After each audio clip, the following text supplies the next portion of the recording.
Ya, suaranya lah. Kau ingin surga baca Quran. Kalau kau ingin surga baca Quran, Mari kita baca dan hafalkan Al-Quran, karena menghafal itu sangat mudah.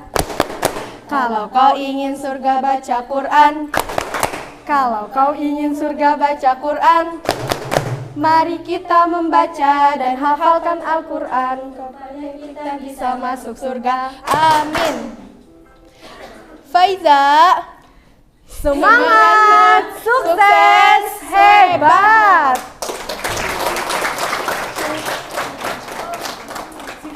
Langsung ke Pian MC. Simple banget loh. Berdiri Pian lah. Iya. Di situ Kak.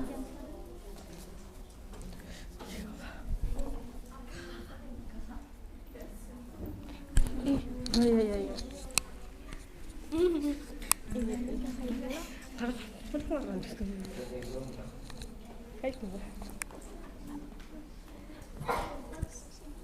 Assalamualaikum warahmatullahi wabarakatuh. Waalaikumsalam warahmatullahi wabarakatuh. Alhamdulillahirabbil alamin. Assalatu wassalamu ala asyrofil anbiya'i wal mursalin sayyidina wa maulana Muhammadin wa ala alihi wa sahbihi ajma'in, amma ba'd.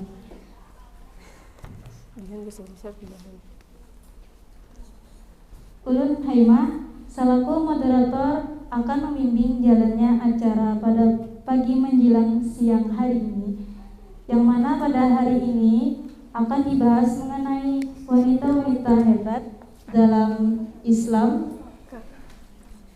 Adapun anggota kelompok saya adalah Kakak Yayu, Syefa, Dian, Aisyah. Sebelum memulai acara, berikut serangkaian acara yang akan berlangsung pada hari ini. Yang pertama, pembukaan, penyajian materi tanya jawab serta penutup. Langsung saja ke sesi pertama, yaitu pembukaan. Marilah kita bersama-sama mengucap basmalah. Bismillahirrahmanirrahim. Selanjutnya adalah pemateri utama, yakni penyajian materi. Dipersilakan kepada teman-teman untuk membacakan dan memaparkan materi. Oke, masuk ke pembahasan yang pertama. Sudah kenalkan dengan Ulun, Kakak Yayu. Assalamualaikum warahmatullahi wabarakatuh. Waalaikumsalam warahmatullahi wabarakatuh. Oke, masuk ke pembahasan yang pertama. Nah, ini dia. Ada bagaimana sih wanita yang hebat itu? Wah, pertanyaannya.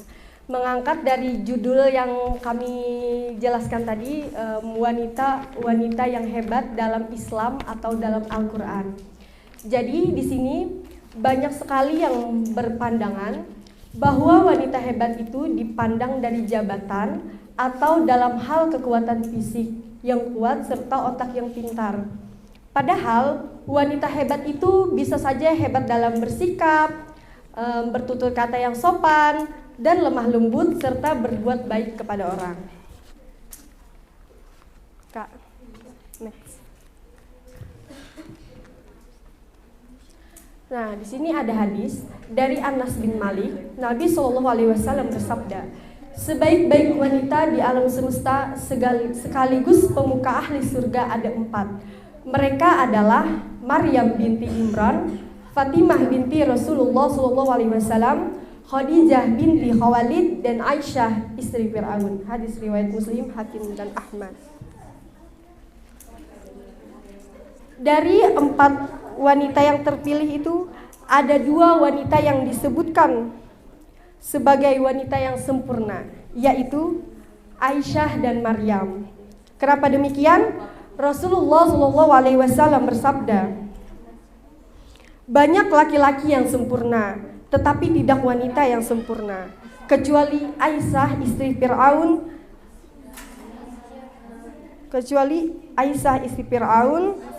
dan Maryam binti Imran.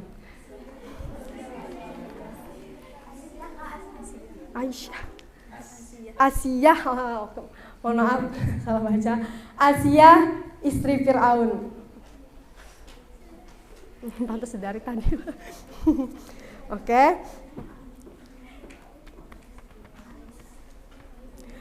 Apa yang membuat Asia dan Maryam itu dianggap sebagai wanita sempurna? Mari kita ketahui. Sesungguhnya Asia saat menanggung deraan hidup yang dahsyat, kepada siapa ia dapat menyandarkan tubuhnya? Karena justru yang menyiksa adalah suaminya sendiri, yaitu Fir'aun. Siksaan yang membuat ia berdoa kepada Allah, "Ya Tuhanku, bangunkanlah untukku sebuah rumah di sisimu dalam surga dan selamatkanlah dari Fir'aun dan perbuatannya, dan selamatkanlah aku dari kaum yang zalim." Nah, itu tadi dari Asia binti Asia istri Fir'aun. Astagfirullahaladzim. Begitu pula Maryam, seorang lajang yang dipilih untuk menjadi ibunda bagi Nabi Isa alaihissalam. Kepada siapa ia mengadu atas tindasan kaumnya yang menuduh dia sebagai penjina? Mengantarkan ke surga itu adalah rahmatnya. Jadi bukan karena sekedar laki-laki yang soleh yang menjadikan pendamping hidup itu yang bermanfaat. Suami yang baik memang akan menuju ke surga, mempermudah dalam menjalankan perintah agama. Namun jemari akan teracung pada wanita dengan kelajangannya, bukan sengaja melajang, atau dengan kondisi suaminya yang memperhatikan, bukan karena kehendaknya. Ternyata tetap bisa beramal dan cermelang dalam cahaya iman. Mari kita sama-sama mengambil contoh dari keduanya itu, supaya kita bisa memperbaiki diri kita yang masih mempunyai kekurangan ini. Jadi Maryam dan Asia pada abad ini adalah bebuhan pian seberataan, yaitu para penghafal Al-Quran. Masya Allah, takbir. Allahu Akbar. Oke. Siapa Dian kah? Iya. Dia.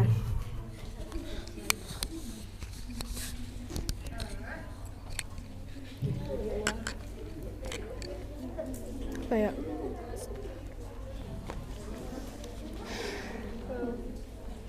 Kasih apa?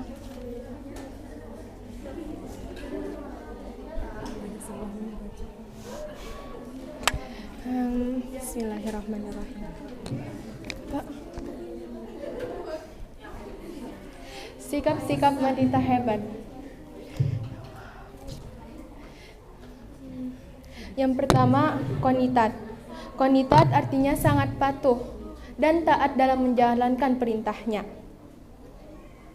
Wanita akan dianggap solihah jika ia selalu mengerjakan apa yang diperintahkan dan menjauhi hal-hal yang dilarang oleh Allah Subhanahu wa taala. Yang kedua, shodiqat. Shodiqat ini dimaknai sebagai sifat dan perilaku yang jujur dan benar kepada diri sendiri, Allah maupun sesama manusia. Untuk menjadi wanita yang solihah, perkataan apapun yang keluar dari mulutnya harus ucapan yang jujur dan benar apa adanya. Yang ketiga adalah sobirat. Sobirat artinya sabar, termasuk salah satu ciri wanita solehah yang disebutkan dalam Al-Quran. Sobirat, sabar dalam menghadapi ujian, tidak pantang menyerah, apalagi putus asa. Habis itu yang keempat adalah khasyat, artinya khusyuk. Khusyuk dalam memelihara hubungan ibadah dengan Sang Maha Pencipta. Wanita yang memiliki hubungan baik dengan Tuhannya termasuk wanita solehah yang hidupnya penuh dengan keberuntungan. Jadi mengapa Maryam atau dengan Asia itu beliau tuh kayak mendapat keberuntungan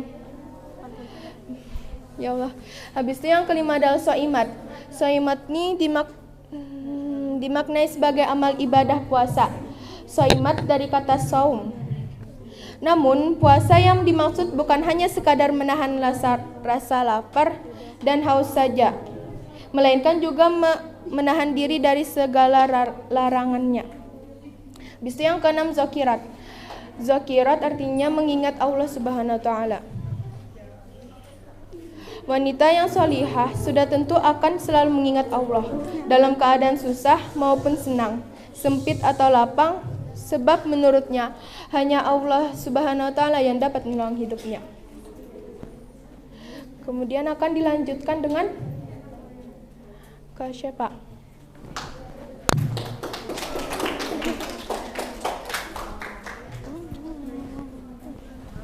Insyaallah.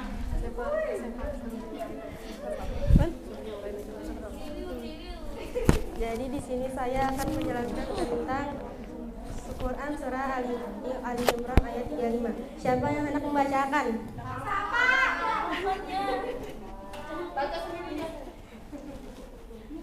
Siapa?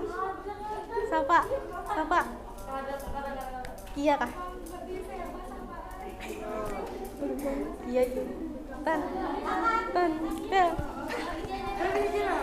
Baby.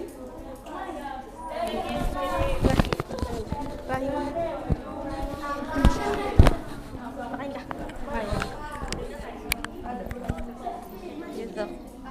Jauh. Semata aku kah? Mana coba? Itu. Pada kelihatan. Hilang sih. Auzubillah Raus. Mencari akan. Ikam. Ada mana tahu? Itu kalau mana ini nanti. Makasih mbak. Kenapa harus nikah? Insyaallah kan ada. Tahu jadi lu sini. A'udzu billahi minasyaitonir rajim. Il qalat imra'atu Imran rabbi inni nadartu laka ma fi batni muharraran fataqabbal minni innaka antas samiul alim. Shadaqallahul azim.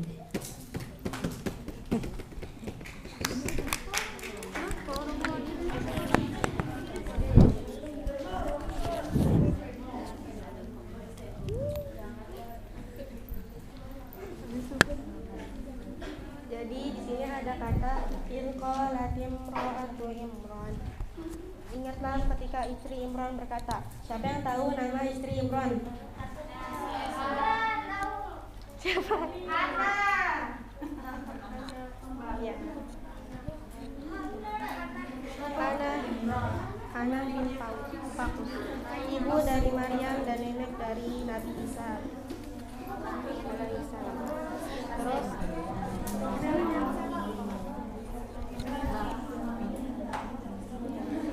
Terus si Hana ini berdoa kepada Allah, Rabbi inni nadartu laka ma fi batni, yang artinya, ya Tuhanku, sesungguhnya aku menazarkan kepada Engkau anak yang dalam kandunganku, ya supaya anaknya Rina supaya beribadah kepada Allah ya. Lalu ada kata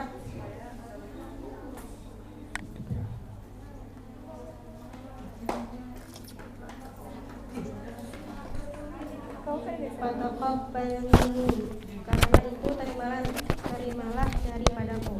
Ini terimalah nazarku dengan apa yang ada di paroku ini. Pada ayat ini diterangkan mengenai kisah istri Imran yang sedang hamil. Ia menazarkan anak yang masih dalam kandungannya untuk dijadikan pelayan yang selalu berkhidmat dan beribadah dan di Baitul Maqdis.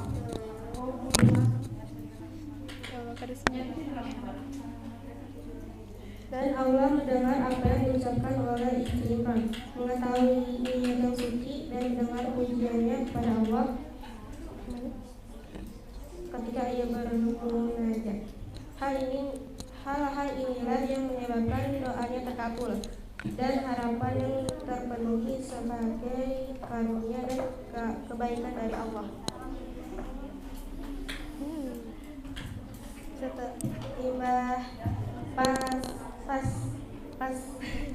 Pas hari itu melahirkan, sekalinya anaknya ini binian yang anaknya itu lakian. Tampaklah wajahnya kesedihan dan putus harapannya untuk melahirkan anaknya. Dia berkata, "Ya Tuhanku, aku melahirkan anak perempuan." Seolah-olah ia memohon ampunan kepada Allah bahwa anak perempuan itu tidak patut memenuhi nazarnya itu, yaitu berkhidmat ke Baitul Maqdis. Tetapi Allah lebih mengetahui martabat bayi perempuan yang dilahirkan itu. Bahkan ia jauh lebih baik dari bayi laki-laki yang dimohonkannya. Pada ayat ini terdapat pula pelajaran, yaitu hendaknya kita berdoa kepada Allah Subhanahu wa Ta'ala agar anak kita menjadi orang yang rajin beribadah dan berguna bagi agamanya, seperti doa Nabi Zakaria yang dikisahkan dalam Al-Quran.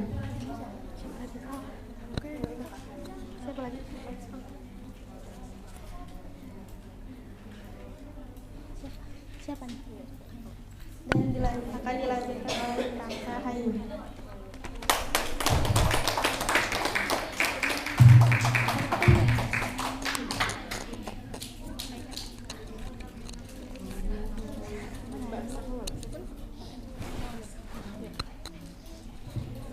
Bagaimana sih caranya jadi wanita hebat? Tidak sulit kok. Hanya saja diperlukan keinginan kuat agar kita berusaha. Salah satunya adalah menjadi wanita hebat. Ada 7 cara. Ada 6 cara untuk menjadi wanita hebat dari usia muda. Yang pertama adalah mandiri. Mandiri adalah kemampuan mengatur tingkah laku dan tidak bergantung pada orang lain. Yang kedua, kerja keras. Kerja keras adalah suatu kegiatan atau keinginan yang dilakukan secara sungguh-sungguh. Jika kamu sudah kenal dengan kerja keras dari usia muda, maka nantinya kita akan menjadi wanita yang hebat. Poin yang ketiga, cintai diri sendiri, yaitu mencintai fisik, jiwa, dan pikiran kita.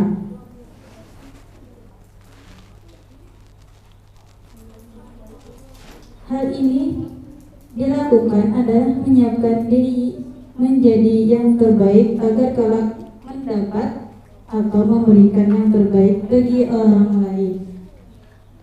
Yang seterusnya, membantu orang sekitar.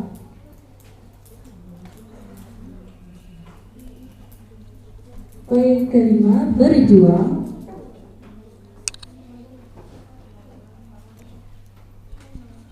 Berjuang yaitu orang-orang yang menunjukkan kekuatan dalam diri untuk mengatasi tantangan-tantangan sulit dalam hidup. Yang terakhir, bertakwa kepada Allah, yaitu melaksanakan perintahnya dan menjauhi larangannya.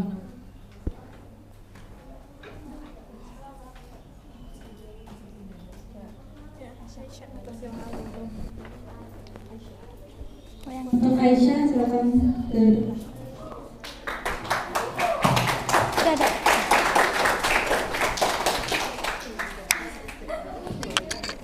Sini saya akan membacakan, kamu jelaskan yang itu. Ambil poin pentingnya aja kalau mau menjelaskan. Baca aja dulu. Beri warning. Apapun yang terjadi jangan menyerah. 2. Jika seorang guru menyuruh Anda melakukan sesuatu yang haram, memakai kostum dalam rangka Halloween, memakai celana pendek, ajak dia bicara. Jika dia tidak setujuinya minta orang tua Anda menulis surat dan jadilah percaya diri. 3. Berusaha menjadi muslim yang baik. Terus pikirkan tentang seberapa jauh kemajuan yang Anda akan hasilkan dan pikirkan akan seberapa senang Allah nantinya. Berusaha saja untuk tidak pernah menyerah.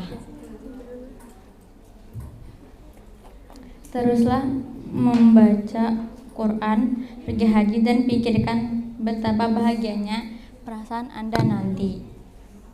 Ingatlah untuk mengerjakan sholat wajib 5 kali sehari.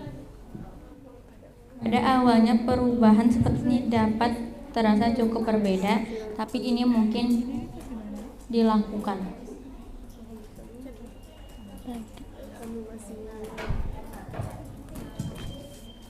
Berikutnya saya akan menjelaskan cara menjadi gadis muslim yang baik. 1. Kenakan hijab jika Anda sungguh-sungguh mengabdikan diri Anda untuk berubah dan menjadi gadis muslim sebaik-baiknya.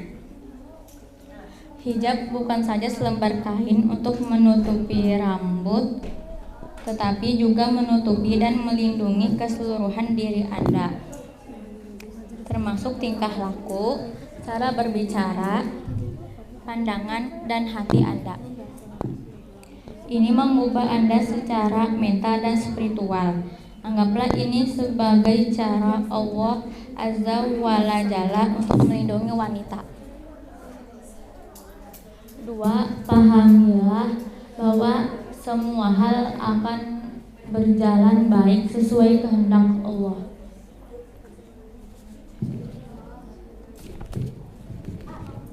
3. Bergaulah dengan teman-teman yang baik.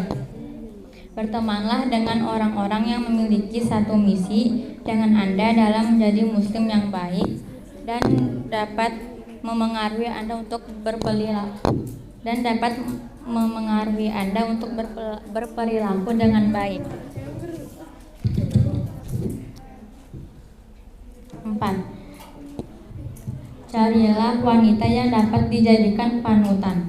Ketahuilah bahwa terdapat banyak cendekiawan Islam wanita yang hebat dengan semangat menyebarkan pesan Islam yang damai.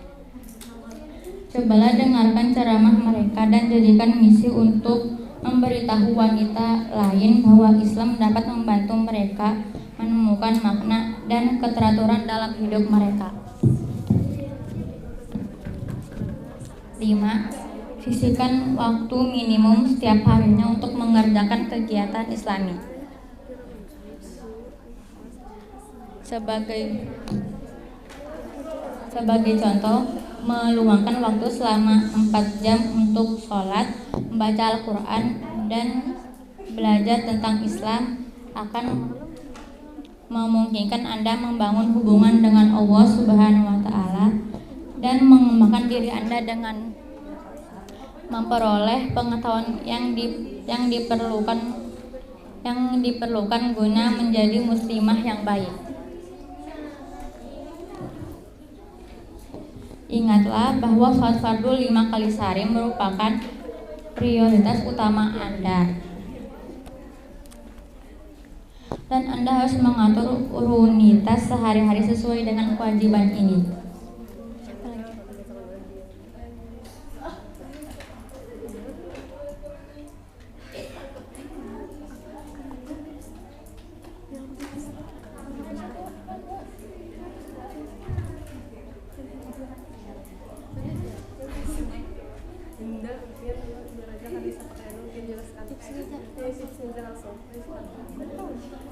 Siapa lagi? Kadian. Selanjutnya siapa? Selanjutnya akan diteruskan oleh Kak Kadian.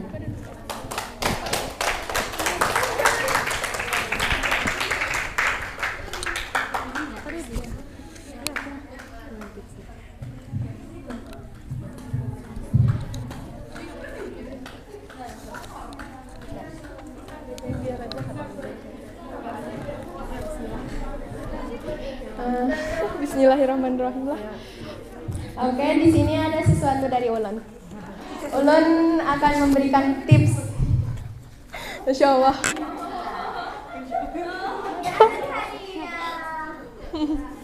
Yaitu tips yang pertama aja. Ingatlah bahwa Islam tidak melarang Anda untuk bersenang-senang dan memiliki kehidupan yang menyenangkan. Lakukan saja yang diwajibkan dan hindarilah perbuatan dosa. Jadilah kita ini bisa bersenang-senang, tapi itu jaga batasannya, jangan sampai ke maksiat. Habis itu jika kemalangan terjadi, jangan marah kepada Allah. Kita tuh harus husnuzon, karena kita hanyalah manusia yang tidak dapat mengetahui rencananya untuk setiap orang dan setiap hal. Jadi kita tuh harus husnuzon dia tuh nalan Allah. Masya Allah. Yang ketiga, jagalah Allah di dalam hati dan pikiran Anda, dan ingatlah Dia kemanapun Anda pergi. Jadi itu kemana-mana tuh kita tuh harus ingat Allah, zikrullah. Apalagi nih? Penutupan. Sudah? Ada 3 tips saja. Kemarin banyak. Tapi ini 3 aja tulisannya. Sebelahnya ada sambungannya dia.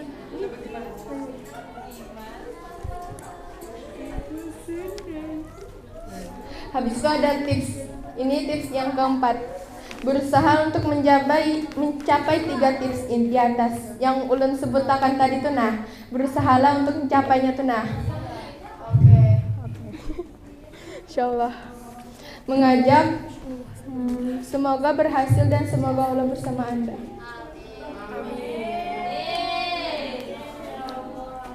Siapa lagi? Baca aja.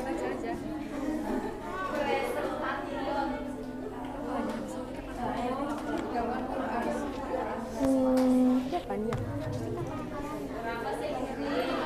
Terutama di bulan Ramadan. Udah Pak? Cuma. Udah. Sudah Pak.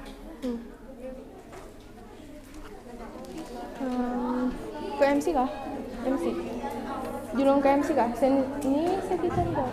Pakai mana?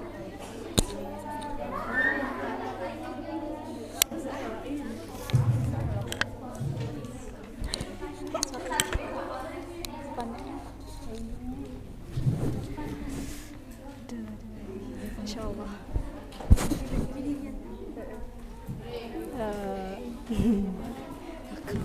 Nonton kita pantun, Mak. Ya.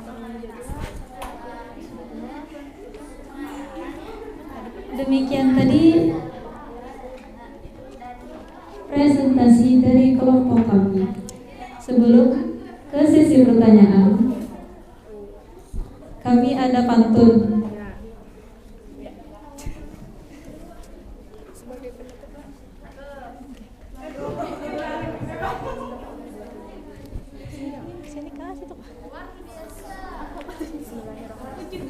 Bunga mawar, bunga selasih. Cakep. Warna cerah, tiada duanya. Artinya. Cukup sekian dan terima kasih. Kami harap tidak ada yang bertanya.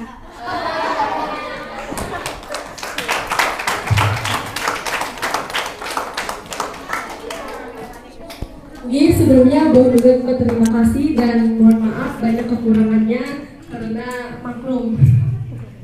Jadi sebelumnya kami akan menyediakan berapa pertanyaan guys? 3. Ya kami akan menyediakan 3 pertanyaan. Jadi siapa yang ingin bertanya silahkan angkat tangan, dan yang tidak ingin bertanya silahkan senyum-senyum saja. Ya, siapa yang ingin bertanya?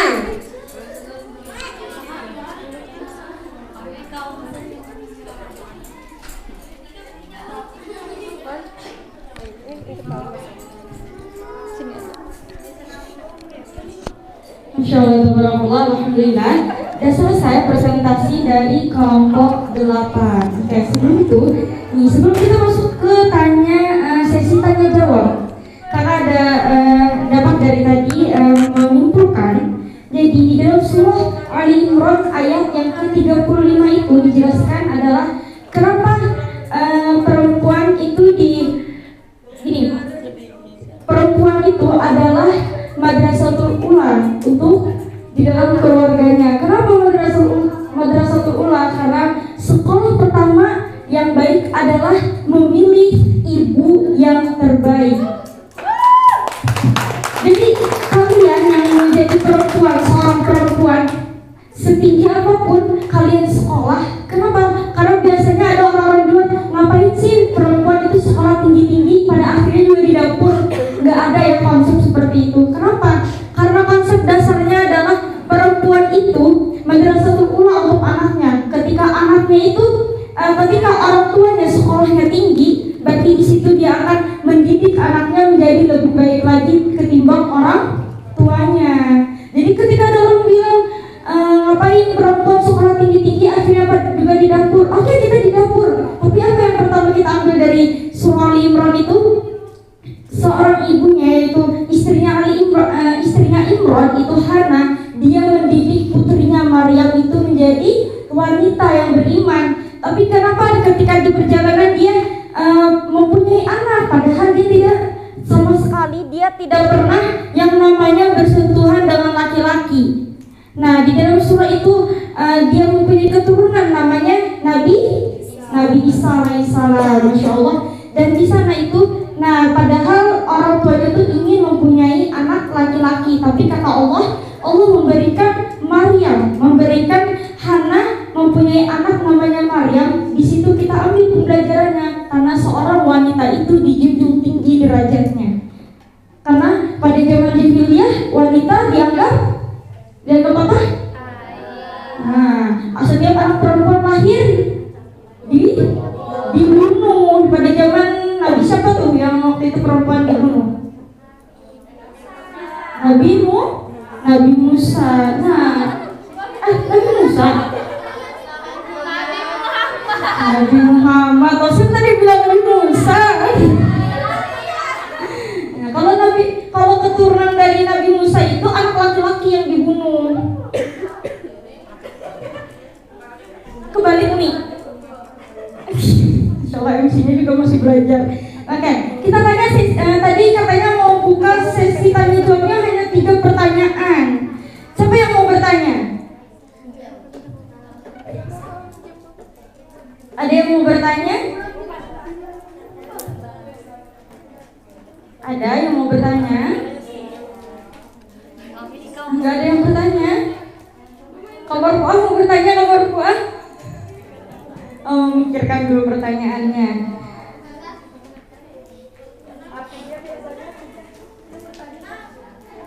Ada yang mau bertanya sambil kita menunggu Abi Firdaus datang untuk memantapkan materinya? Salsa mau bertanya, Salsa? Tidak, jangan Salsa. Kenapa Salsa tidak ingin bertanya? Febi mau bertanya, Febi? Ayo sudah, kalau gitu MC-nya aja yang bertanya. Oke, pertanyaannya, kenapa pemateri mengambil surah Ali Imran ayat 35? Dalam kandungan surahnya itu adalah mendidik anak, mendidik keturunan, supaya dia menjadi tadi wanita-wanita hebat di dalam Al-Quran atau dalam Islam. Nah, kenapa tuh? Bisa dijelasin nggak kenapa mengambil judul materi tentang wanita-wanita hebat dalam Al-Quran tapi di dalam surah Ali Imran? Minta penjelasan dari kandungan surahnya. Ada lagi selainnya? Ada lagi yang mau bertanya biar sekalian kata pemateri.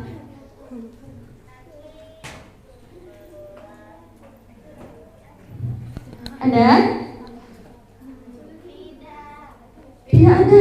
Kenapa? Oh, berarti audiensnya sudah paham berarti ya? Sudah paham gimana cara menjadi wanita hebat? Insya Allah. Oh, sudah paham. Coba nanti kalau pemateri nggak bisa jawab, berarti audiensnya harus bisa menjawab, bisa menanggapi dong. Kenapa dari surah Ali Imran itu kenapa dikatakan menjadi wanita-wanita hebat? Kan audiensnya nggak mau bertanya nih, berarti sudah paham nih. Ketika pemateri nggak bisa menjawab, berarti audiens bisa menjawab. Oke? Nah, kok nggak ada jawabannya dari audiensnya? Oke. Oke, pemateri disilakan.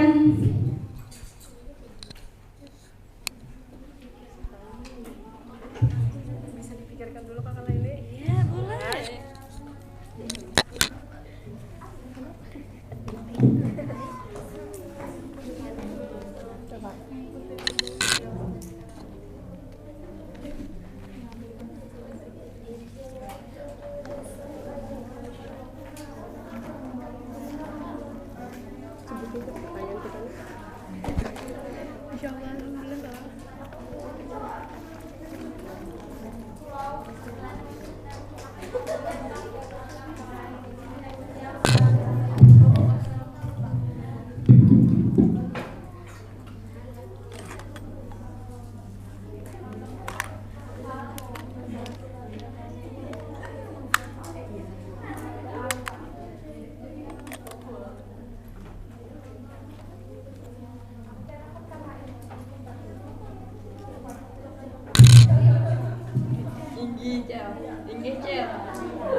Bisa lah dicatat.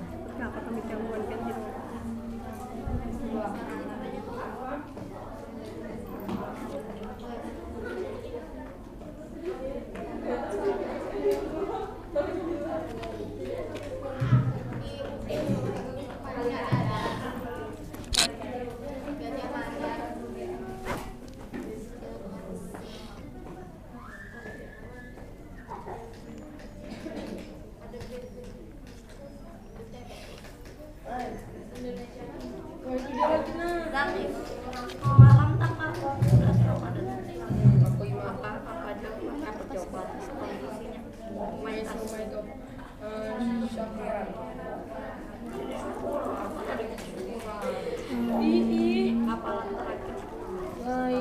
Aku besar mata.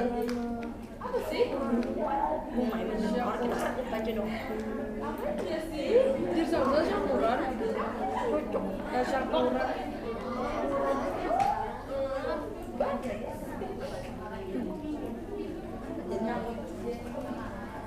Setoran terakhir.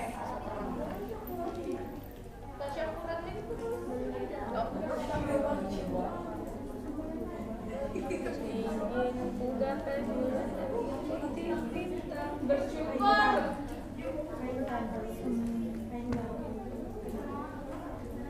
Ini menjadi seseorang yang apa? Apa tuh?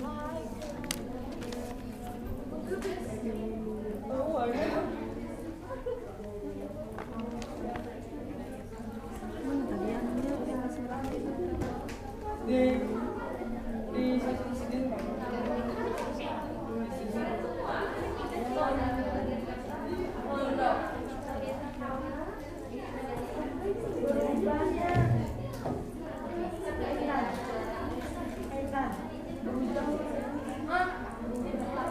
Berubah jadi pink. ini cakap langsung dulu bercakap sih dulu.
Assalamualaikum warahmatullahi wabarakatuh. Nun Siti Marfuah dari kelompok 1. Kan tadi temanya perempuan-perempuan hebat dalam Al-Quran, ya Kak? Jadi kayak apa tanggapan Muhampian apabila ada perempuan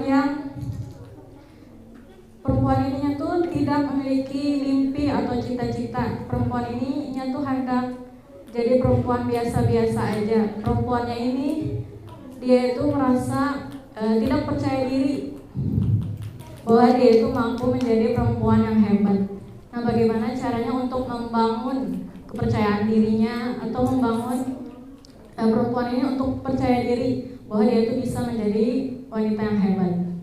Ya, itu pertanyaan dari Ulun. Terima kasih. Wassalamualaikum warahmatullahi wabarakatuh. Waalaikumsalam warahmatullahi wabarakatuh. Sabar, orang tuh ngambil mic, jangan dulu dasar. Tes, oke, sudah. Tadi pertanyaannya berapa sudah? Dua. Itu karena kita sambil menunggu Abi. Kira-kira Abi datang nggak ya? Ada. Oke, karena kita sambil menunggu Abi sampai nanti jam berapa ya?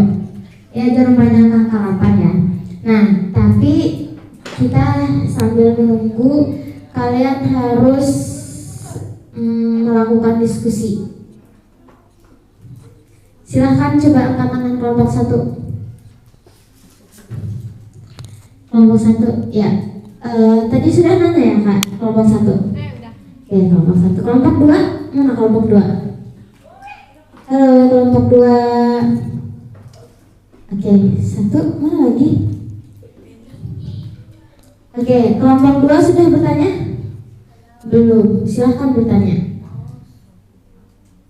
Ayo bertanya.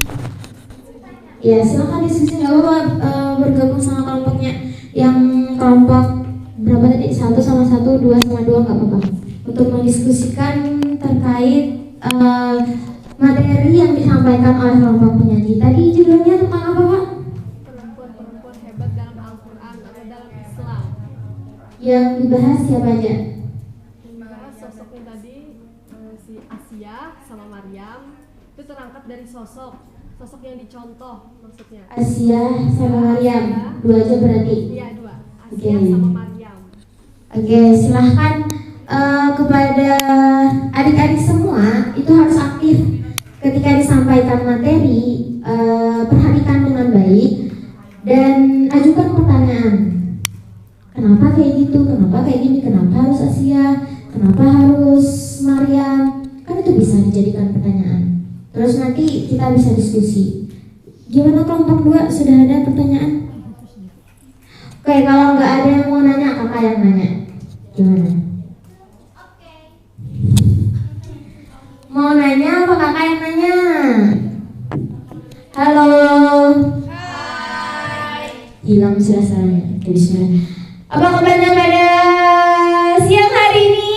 Alhamdulillah tetap semangat, sehat, walafiat, aman, mantap. Yang mukanya ngantuk-ngantuk nanti akan tunjuk buat jawab pertanyaan. Ya, siapa yang mukanya ngantuk? Coba dilihat. Ada yang ngantuk? Ada yang ngantuk? Mana lihat? Coba kalian silahkan berdiri. Kita mau diskusi nih sama Aulia. Kira-kira dia tadi dengerin gak sih? Silahkan berdiri. Ini kelompok siapa nih Aulia ini? Kamu merasa berdiri kan? Berdiri Aulia. 1 2 berdiri. Oke, berdiri. Oke, kalian tadi dengar yang berdiri. yang disampaikan oleh kelompok penyaji? Sengaja. Oke, sampai mana tadi dengarnya?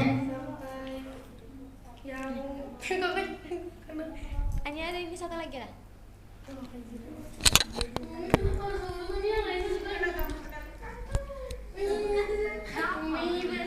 Berdiri, Aulia.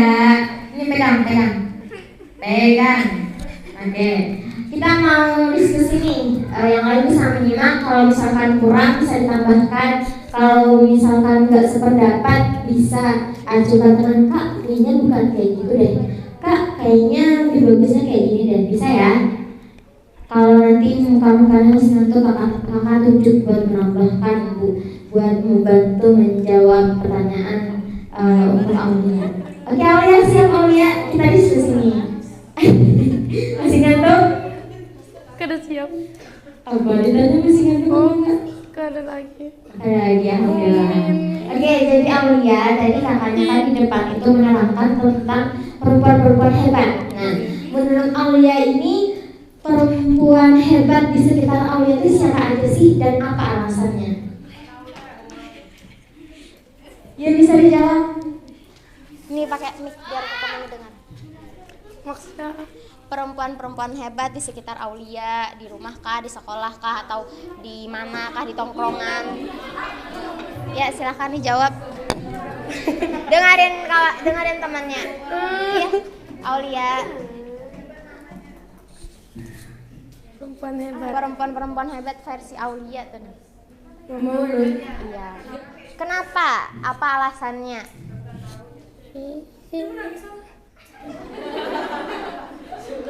Oh, alasannya.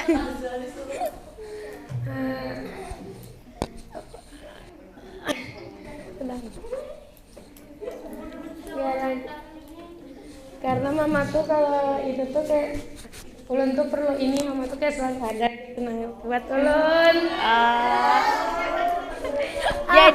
Jadi definisi perempuan hebat ala Aulia ini perempuan yang selalu ada gitu. Iya. Kalau yang nggak ada tapi ngedain kita itu hebat juga nggak kira-kira? Termasuk hebat juga sih. Iyalah. Ada lain satu aja. Mudabir. Oh, Mudabir. Tepuk tangan dong buat nyebut Mudabir. Apa nih alasannya kenapa nyebut Mudabir gitu? Kenapa sih Mudabirnya emang ngapain? Karena Mudabir tuh kayak apalagi sampai jalan justru dibantu murojaah sampai lancar kayak jalan tol. Oh, Masya Allah. Terus selain itu ada lagi? Oke, udah itu. Oke, silahkan Aulia tunjuk temannya untuk menambahkan jawaban kamu. Makan bukan kamu. Silahkan sebutkan namanya siapa. Daratun Sapa.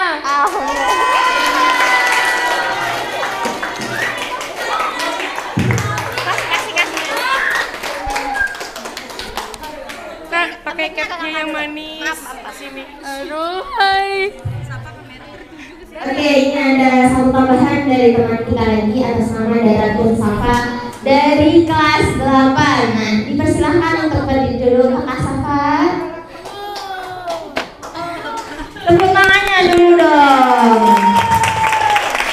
Oke, ini ada teman kita, salah satu teman kita yang Masya Allah sekali.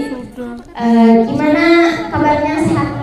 Alhamdulillah kakak. Alhamdulillah sehat. Nah, jadi tadi Aulia sudah menambahkan alam perempuan hebat itu seperti apa. Nah, kira-kira nih kakak mau nanya sama Sapa ini ada keinginan gak sih, ada rencana gak sih buat jadi perempuan hebat? Ada nggak? Ada, alhamdulillah. Oke, ada. Nah, kira-kira kalau ada itu mau jadi perempuan hebat seperti apa?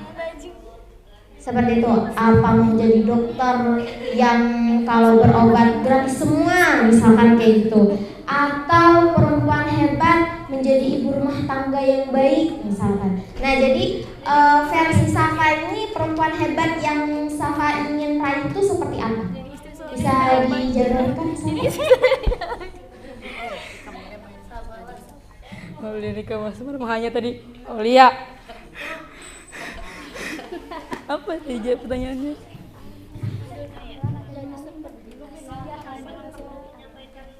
Screen, silakan share screen saja.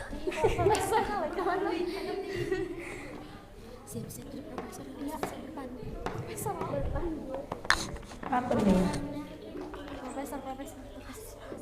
Akhirnya profesor. Akhirnya profesor. Tidak kok hal yang mana?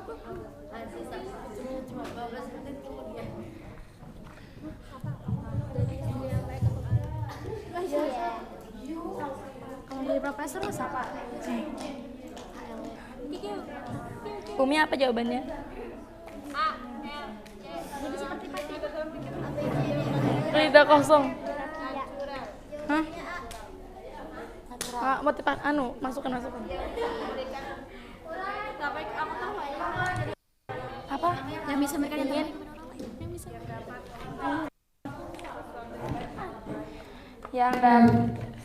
Yang dapat sesuatu yang terbaik untuk orang lain. Sudah.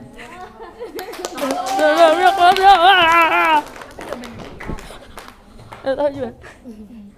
Kayak gini, menghafal Al-Quran. Jadi kan kita itu tidak boleh goyah, harus mempunyai prinsip yang kokoh, harus mempunyai rasa tingkat prinsip yang lebih mandiri, lebih tinggi kayak gitu. Contohnya tidak malas, tidak merasa lelah, pokoknya harus semangat. Apalagi kita sebagai penghafal Al-Quran, tidak ada kata tuh malas, capek, nggak percaya diri, nggak ada tuh bagi kita. Jadi kita ngambil sosoknya itu dari istri Imran tadi yang mempunyai prinsip yang sangat kokoh gitu untuk menyuruh anaknya, menajarkan anaknya tadi mengabdi kepada Tuhannya. Nah, seperti kita ini kan sudah termasuk mengabdi kepada Tuhan kita, bertakwa kepada Allah dengan cara apa? Dengan cara sholat, dengan cara menghafal Al-Quran siang malam, subuh, sore sampai malam. Nah, itu dia contohnya. Mungkin jawaban Ulun seperti itu. Mungkin ada yang bisa menambahkan, silahkan. Oke, Masya Allah. Tepuk tangan dong untuk pemateri.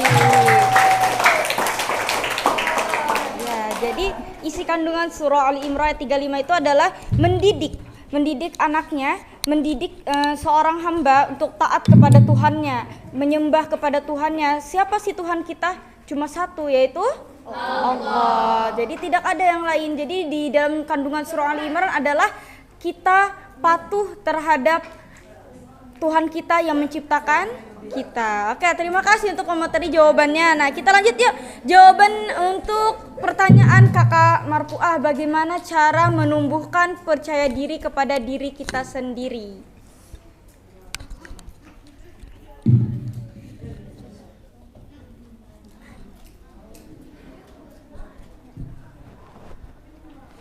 Izin menjawab. Bagaimana sih tanggapan dari perempuan yang biasa-biasa saja? Tanggapannya adalah disayangkan karena dalam dirinya pasti ada kemampuan untuk bisa menjadi perempuan yang hebat dan memiliki kepercayaan diri. Yang kedua, bagaimana cara untuk membangun kepercayaan dalam diri? Yang pertama, yakin bahwa dirinya bisa melakukan sesuatu yang bisa mengembangkan kepercayaan diri. Contohnya seperti yang sudah disebutkan tadi, yaitu bertakwa kepada Allah, menjadi inspirasi bagi orang lain, kerja keras, membantu orang sekitar, serta memiliki sikap mandiri. Kalau yang lain ada tambahan, bisa?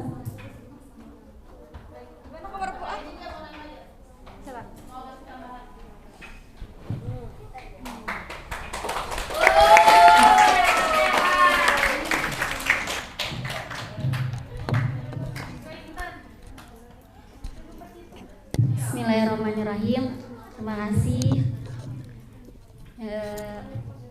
Jadi pertanyaan dari Kak Marfuah, bagaimana cara menumbuhkan rasa percaya diri atau PD? Sebelumnya, rasa percaya diri itu harus ada pada diri seorang muslim. Ada namanya kalau di dunia pesantren itu namanya 7 kepribadian santri. Dan di antara 7 itu ada namanya al-i'timadu 'alan nafs, percaya pada diri sendiri. Nah, bagaimana cara menumbuhkannya? Dalam tanda kutip ketika kita tampil atau ketika kita disuruh speak up. Nah, caranya yang pertama sebelum tampil kita harus berbanyak latihan. Sebagaimana Presiden Soekarno saja sebelum beliau berpidato, orasi, beliau itu selalu latihan di depan cermin. Dan itu banyak sekali para pembicara-pembicara terhebat di sana, mereka terlebih dahulu latihan membaca, latihan berbicara di depan cermin, bahkan latihan berbicara di kamar mandi, walaupun itu kurang baik. Karena intinya latihan. Karena sesuatu yang kita akan tampilkan itu perlu latihan banyak. Terus juga kita harus menanamkan pada diri kita sendiri bahwa kita ini bisa. Nah, yang membuat kita nggak percaya diri itu adalah anggapan kita terhadap reaksi orang setelah kita berbicara atau setelah kita tampil. Itu yang membuat kita tidak percaya diri. Aduh, nanti kalau aku tampil diketawain nggak ya, bagus nggak ya kalau aku ngomong kayak gini. Nah, asumsi-asumsi seperti itu yang membuat seseorang tidak percaya diri, malu untuk tampil. Nah, bagaimana caranya? Dulu waktu saya ingin tampil lomba Pildacil waktu TK, guru saya tuh bilang, anggap saja semua penonton itu batu atau pohon. Anggap saja panggung itu milik kamu sendiri yang ada di situ. Semuanya nggak perlu dihiraukan. Anggap saja itu mereka nggak ada. Itu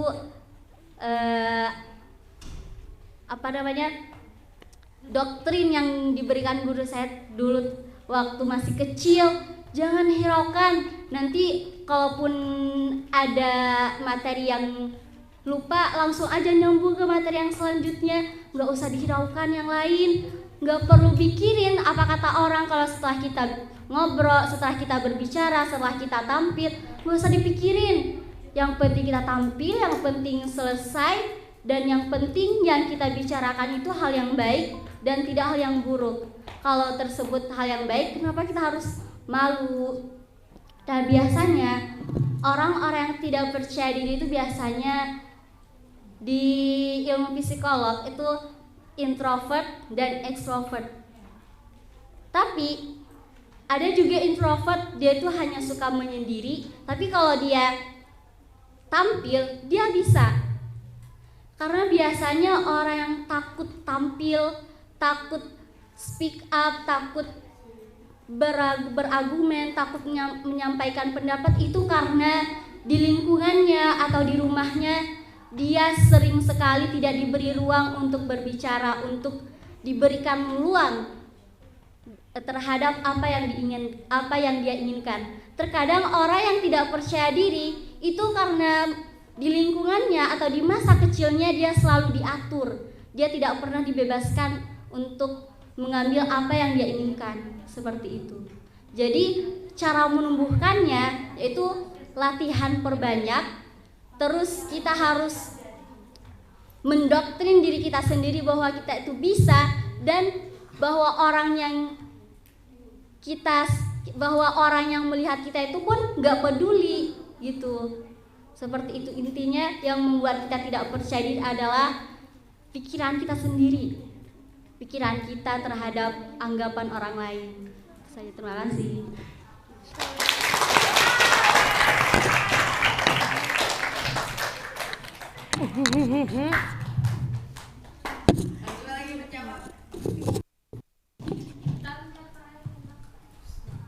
Terima kasih kepada Kakak Izzy atas tambahnya. Sekali lagi beri tepuk tangan untuk Kakak Izzy.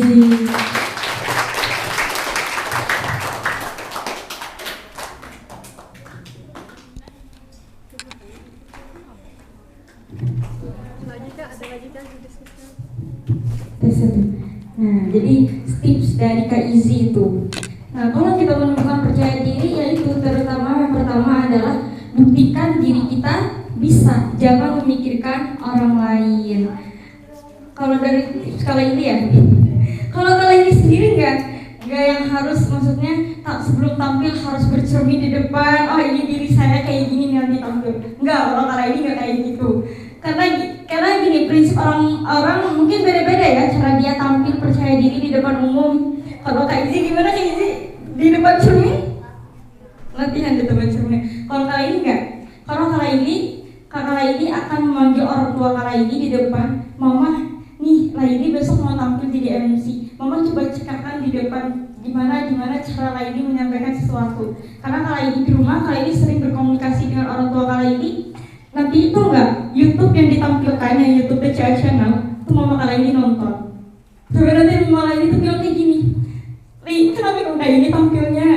Itu bukan maksudnya merendahkan anaknya, tapi mama tuh biasanya memberikan motivasi ke, misalkan kalau Laini tuh misalkan kayak gini, kan terkadang ada di pas kakak jadi MC kakak terdiam, kan nggak tahu mau ngomong apa gitu kan, pas waktu presentasinya Umi sadar kan banyak diamnya kali ini waktu itu, karena memang benar kali ini kalau pembahasan tentang ikhlas kali itu masih belajar, karena kali ini sendiri pun belum bisa ikhlas. Kalau kita dari bicara, oke, kita bisa ikhlas, kalau ada ikhlas ya Allah, tapi dalam hati masih ngomong ada hal. Nah, jadi kalau untuk kali ini sendiri, untuk menumbuhkan percaya diri kali ini akan tampil di depan orang tua kali ini dulu, bukan di cermin. Karena kalau di cermin, kali ini melihat diri kali ini sendiri tuh kayak, ya apaan sih ngeliat diri sendiri di cermin? Tuh kali itu paling kalau kali ini paling anti ngeliat diri kali ini berbicara di depan cermin. Kali ini tuh lebih suka berbicara langsung di depan, karena saat kita langsung di depan orang tua kakak, langsung dengerin kayak gini bener kan, membuat orang tua kakak tuh, oh berarti anakku tuh masya Allah ngajarnya kayak gini dia di sana, bukan main-main ngajarnya. Nah di situ akan menumbuhkan percaya diri kakak. Oke, masih ada lagi yang mau bertanya? Sudah? Abi? Oh, Abinya pergi. Umi Rani mau memantapkan penjelasan dari surah Al-Imran ayat 35. Sudah mantap. Oke, tepuk tangan dulu dong untuk materi kita kelompok 8.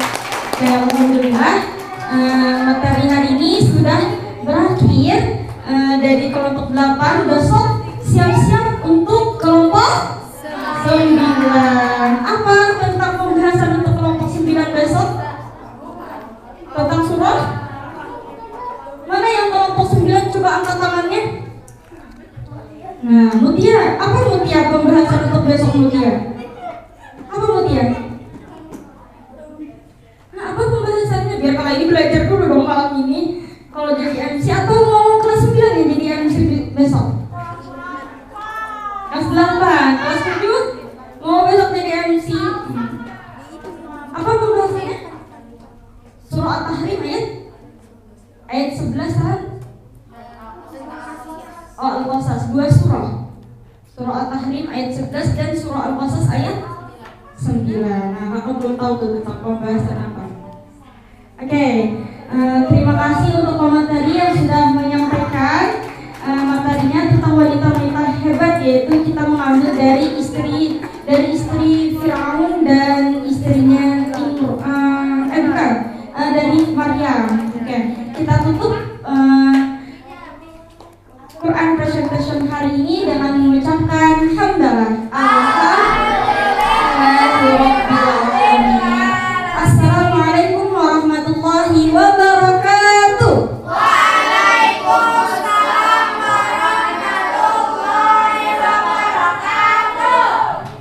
Oke, karena ini kan belum zuhur, silahkan istirahat.